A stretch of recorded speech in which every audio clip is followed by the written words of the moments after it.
আপনার পেজ বা আইডি যদি সুরক্ষিত রাখতে চান তাহলে আজকে 10টা গুরুত্বপূর্ণ টিপস বলবো। আপনারা অবশ্যই এই 10টা গুরুত্বপূর্ণ টিপস একটু মেনে চলার চেষ্টা করবেন, না হলে আপনার পেজ, স্বপ্নের পেজ আপনি নিজে হারিয়ে ফেলতে পারেন। তো ভাই দেখেন, আমরা অনেক কষ্ট করে আমরা ফেসবুকে কিন্তু কঠোর পরিশ্রম করে আমরা ভিডিও তৈরি করি, এবং আমাদের প্রত্যেকটা মানুষের কিন্তু একটা স্বপ্ন আছে যে আমরা ফেসবুক থেকে ইনকাম করবো এবং আমরা ফেসবুক থেকে সফলতা পাবো, এবং এমনকি লক্ষ লক্ষ ভিউ, ফলোয়ার সব কিছু আমাদের পেজের ভিতরে যাতে আসে। তো ভাই এই সকল স্বপ্ন আপনি পূরণ করার জন্য আপাতত এই 10টা যে গুরুত্বপূর্ণ যে টিপস আপনাদের কাছে আমি শেয়ার করতে যাচ্ছি, অবশ্যই মনোযোগ সহকারে শুনবেন। এই 10টা ভুল কখনোই করবেন না। এমনকি এই 10টা গুরুত্বপূর্ণ যে বিষয় আমি বলবো, এই প্রত্যেকটি বিষয় আপনি অবশ্যই মেনে চলার চেষ্টা করবেন। দেখেন, আপনি শুরুতে পেজ চালান অথবা আইডি চালান, যদি আপনি পেজ চালান তাহলে পেজের যে মাদার আইডি, মানে যেটা মা, ওই আইডিটা আগে আপনার ভোটার আইডি কার্ডের সাথে মিল আছে কি না একটু খেয়াল করে মিলিয়ে নেবেন। যদি মিল না থাকে তাহলে 1 নম্বরে আমি বলবো আপনাদেরকে ভোটার আইডি কার্ডের সাথে আপনাদের মাদার আইডির নামটা অবশ্যই মিল রাখবেন, এবং পেজের নাম আপনি যা ইচ্ছা তাই দেন না কেন, কোনো অসুবিধা নেই, কিন্তু অবশ্যই মাদার আইডি নামটা আপনার থাকতে হবে ভোটার আইডি কার্ডের সাথে মিল রেখে ভাই, 1 নম্বর। এরপরে দেখেন 2 নম্বর হচ্ছে আপনি অতিরিক্ত ফলো দিবেন না ভাই।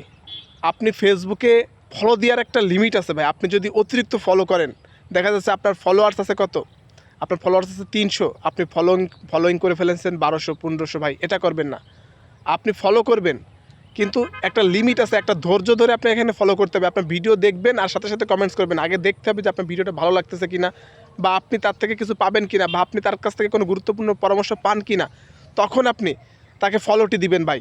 ফলো একটানা দিবেন, এরপর আপনার আনফলো করবেন। এই কাজগুলো করবেন না। আনফলো করতে পারেন, যদি তার ভিডিও ভালো না লাগে তাহলে আপনি মাঝে মধ্যে আনফলো করবেন, কিন্তু আপনাকে আনফলো যে করা যাবে না এমন কোথাও লেখা নেই। আপনি ফলো করবেন অবশ্যই ধৈর্য সহকারে। 2 নম্বর হচ্ছে আপনি ভাই অতিরিক্ত ফলো করবেন না। ফলো এটা কিন্তু আপনার ব্লক হয়ে যায়। 3 নম্বরে দেখেন, অতিরিক্ত কমেন্টস করা যাবে না ভাই। আপনি অতিরিক্ত কমেন্টস করলে আপনি কিন্তু অতিরিক্ত ব্লক খাবেন, আর ব্লক যতবার খাবেন ততবারই কিন্তু আপনার পেজের পরে কিন্তু একটা ইফেক্ট কিন্তু পড়ে ভাই। 3 নম্বর হচ্ছে আপনি কখনোই অতিরিক্ত কমেন্টস করবেন। আপনি যখন কমেন্টস করবেন আপনার ধীরে সুস্থে কমেন্টস করার চেষ্টা করবেন, কারণ আপনি যে কমেন্টসটা করবেন অনেক গুরুত্বপূর্ণ, আকর্ষণীয় কমেন্টস করার চেষ্টা করবেন, যাতে কমেন্টসটার প্রতি মানুষ মনোযোগী হয়, এবং আপনি খুব গঠনমূলক কমেন্টস করবেন, ভিডিওর সাথে মিল রেখে কমেন্টস করার চেষ্টা করবেন, যাতে করে আপনার সব দিক থেকে মানে আপনার সুরক্ষিত থাকে। এবং যতই গঠনমূলক কমেন্টস করেন না কেন, আপনি নতুন অবস্থায় কাজ করতে এসে আপনি কিন্তু কখনোই 20টা 30টার উপরে কমেন্টস করতে যাবেন না, কারণ আপনি এর বেশি যখন কমেন্টস করবেন তখনই কিন্তু আপনাকে ব্লক দিবে। এমনকি আপনি দিনে ঘুমের থেকে উঠে আপনি 2টা 3টা কমেন্টস করবেন, দেখবেন হঠাৎ করে কিন্তু ব্লক হয়ে যাচ্ছে ভাই। কমেন্টস ব্লক আপনার যাতে না আসে সেজন্য আপনাকে কিন্তু ফেসবুকে কিন্তু আরও মনোযোগী হতে হবে। কীভাবে কাজ করলে কমেন্ট ব্লক হয় না সেগুলো কিন্তু আপনাকে বিবেচনা করেই কাজ করতে হবে। এরপরে দেখেন 4 নম্বর, পেজ কাভার ফটো আর প্রোফাইল পিকচার, এই 2টা জিনিস সবসময় সাদামাটা দেওয়ার চেষ্টা করবেন। আমি তো সব কাভার ফটো আর প্রোফাইল পিকচার আমার আপাতত ব্যবহার করতেছি না। আপনারা অনেকে দেখতে পাচ্ছেন আমি কিন্তু প্রোফাইল ফটো এবং কাভার ফটো 2টাই নাই। এর আগে যখন ছিল এই পেজটা তখন কিন্তু আমি সাদামাটা দেওয়ার চেষ্টা করেছি। এখানে অনেক রকম ঘিজিমিজি আপনারা এডিট মেডিট করা থাকে, এগুলো করার চেষ্টা করবেন না। অনেক সময় লোগোটোগো ব্যবহার করা হয়, কোন সময় কোন ঝামেলায় পড়েন বলা তো যায় না। তো চেষ্টা করবেন সাদামাটার যে পিক্সেল প্রোফাইল পিকচার আছে সেগুলো আপনি আপলোড করার চেষ্টা করবেন। তো এরপরে দেখেন 5 নম্বর হচ্ছে ভিডিও কমেন্টস করা বেশি। আচ্ছা, আপনার ভিডিওতে আপনি যদি যখন নিজে কমেন্টস করবেন, এটা কিন্তু অনেক ধরনের একটা বড় রকমের ভুল হবে। আপনারা অনেকে আছেন যে 1টা 2টা কমেন্টস করেন। আমি বলবো যে আমি তো মোটেও কমেন্টস করি না, তারপরে কি আমার ভিডিও কি ভাইরাল হয় না? আমার ভিডিও তো ভাইরাল হয়। আপনারা চেষ্টা করবেন শুধুমাত্র ভিডিও আপলোড করার জন্য। আর যদি হ্যাশট্যাগ ব্যবহারই করতে চান, মানে অনেক সময় আছে আমরা কমেন্ট করি, আমাদের নিজের ভিডিওতে কমেন্টস করি, মানে হচ্ছে আপনার ফলোয়ার্স এভরিওয়ান, তারপরে হচ্ছে যে আপনার টপ ফ্যান। আমি মাঝে মধ্যে যদি করি, সম্ভব হয় হাইলাইটসটা একটু দেওয়ার চেষ্টা করি হ্যাশট্যাগ। আর বেশিরভাগ সময় আমি কোনো কিছুই করি না, আমি শুধুমাত্র ভিডিও আপলোড করে আমার কাজ শেষ করে দিই। আর ফেসবুকের দায়িত্ব হচ্ছে আমার ভিডিওটা ভাইরাল করা, অনেক নতুন অডিয়েন্সের কাছে নিয়ে যাওয়া। তো আমি কখনোই চেষ্টা করি না ভিডিওর কমেন্ট সেকশনে কমেন্টস করার জন্য। আপনারা অবশ্যই এই ভিডিওর কমেন্ট সেকশনে কমেন্টস করা থেকে বিরত থাকবেন আশা করি। এরপর হচ্ছে লাইভ করার সময় অবশ্যই সতর্ক থাকবেন। যখন লাইভ করবেন আশেপাশে যে সাউন্ড যেগুলো আছে এগুলো থেকে একটু দূরে থাকার চেষ্টা করবেন, যেখানে কোনো ধরনের ইফেক্ট নাই, সাউন্ড যে আপনার টিভি বা হচ্ছে যে আপনার গান বাজনা হচ্ছে এরকম থেকে আপনি একটু দূরে থাকবেন। কারণ আপনার যখন একটা লাইভের ভিতরে একটা সাউন্ড চলে আসবে তখন কিন্তু ফেসবুক অনেক সময় ইস্যু ধরিয়ে দিতে পারে। তো আমাদেরকে চেষ্টা করতে হবে যাতে এই সাউন্ডগুলো আমরা ব্যবহার না করি। লাইভ করার সময় অবশ্যই সতর্ক হয়ে কাজ করব। আচ্ছা, এরপরে হচ্ছে দেখেন, এরপরে হচ্ছে আপনার কত নাম্বার, এরপরে হচ্ছে 7 নাম্বার, ভিডিও না দেখে কখনোই কমেন্টস করবেন না ভাই। ফেসবুকে আপনার রিচ একদম মারাত্মকভাবে কিন্তু ডাউন হয়ে যাবে। কারণ আপনি যখন রিচ ডাউন করে ফেলবেন তখন আপনার ভিডিওর ভিতরে কিন্তু আপনার ভিউ আসবে না, আপনার ফলোয়ার্সও বাড়বে না, আপনার সব দিক থেকে কিন্তু ফলোয়ার্স আসলেও কিন্তু আপনার ভিউ আসবে না।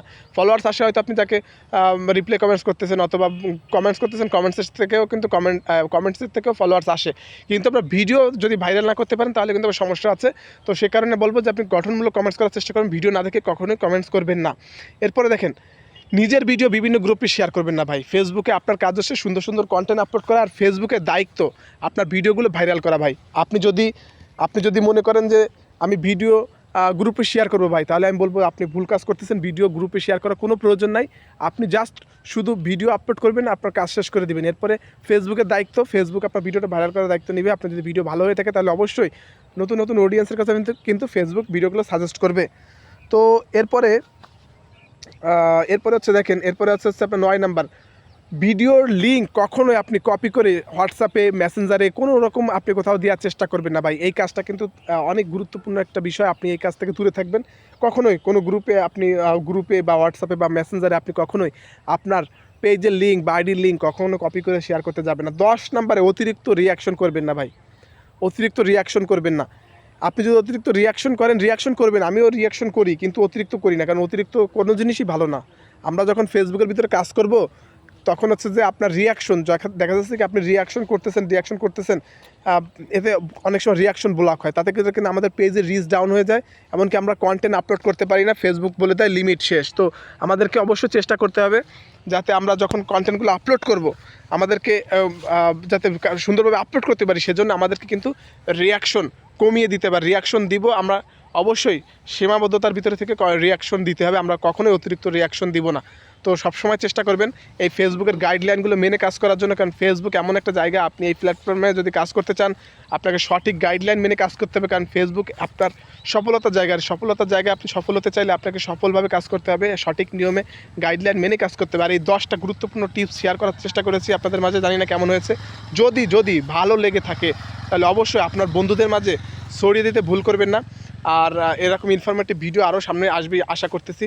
আর যদি ভালো লেগে থাকে তাহলে অবশ্যই বন্ধুদের মাঝে টাইমলাইনে শেয়ার করতে ভুলবেন না। ধন্যবাদ সবাইকে।